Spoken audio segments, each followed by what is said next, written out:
Yung magandang gabi guys. Yan.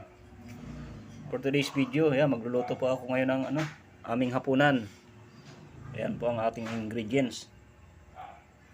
Bali, magluluto po ako ng sinigang na baboy. Yan, mayroon po tayong repolyo. Yan, okra, saka yung labanos, saka yung sili. At siyempre, ito yung pang ingredients natin. At ayun, naka na siya guys, oh. Pinapakulang ko na. Yan. Palambutin lang po natin yan. Saka natin siya lagyan ng mga sangkap.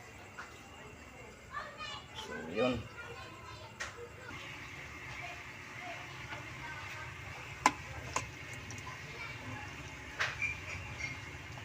Yun. Ilagay ko na guys yung yung ating mga ricado.